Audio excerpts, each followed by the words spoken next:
Good afternoon, ladies, and welcome to session 7 of Monthly Quilt Club. We're having to do things differently at the moment, as you know, but hopefully we will be able to meet back together in person before too long, and that would be great. Our block this month is called Folded Flying Geese, and so without further ado, let's get on with it. You should have already cut out 20 of these rectangular pieces which form the geese part of the block, and you should have 40 of these small squares which form the sky part of the block. So let's look at how this goes together. Okay, now we start with the rectangle and fold it in half like so. And then we want to flip that so as we've got a raw edge here and the folded edge here. And then take one of your background pieces, lay it down on your desk with the right side facing up. And then you want to lay this one alongside that raw edge. You want to line that up there so that it's just nicely lined up along that raw edge. And you will notice that the background piece sticks out slightly, and that's exactly how it's supposed to be. Right, okay, and then the next piece, your next sky piece, goes right side down, and that gets lined up along that same edge. Now, so you've got a small sandwich here. You can see the folded pieces in the middle, a little bit shorter, and this is the edge that we've lined up, but we're actually going to pin along this edge. So we're going to pin along the top edge, and that's where we sew. So let's just get that one pinned. Okay, so that's where we're going to be sewing along here, and you're using a 1/4 inch seam.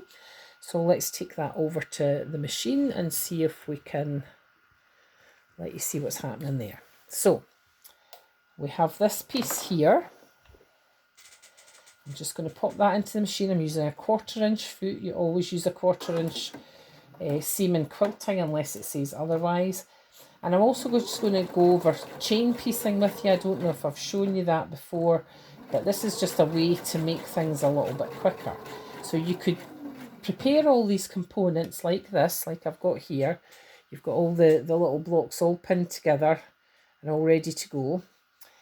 So when you've stitched this part, just come to the edge of that and then feed the next one in along the seam line and just keep sewing along there.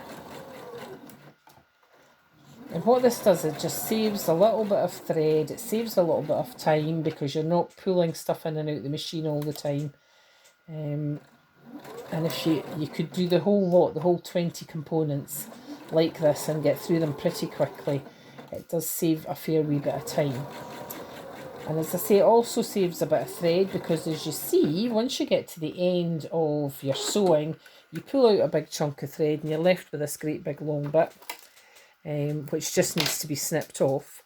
But in these ones, let me tip that just a little bit more, you've only got a tiny little bit of thread in between each, and that's absolutely fine. So that's how you chain piece. So once you've got to that bit, the next thing you do is you take each of the pieces and you open them up like so. Now this back piece here you will eventually press open. You'll eventually press the seam open just to keep the bulk out of it. But when you open it up, just kind of push it open, lay that down flat, and then you're going to take these two corners here, which are the bottom raw edge corners, and you're just going to pull them out either side to form a really nice neat triangle. And that's the first part of the block. I hope you enjoy making these, ladies, and we'll speak to you soon.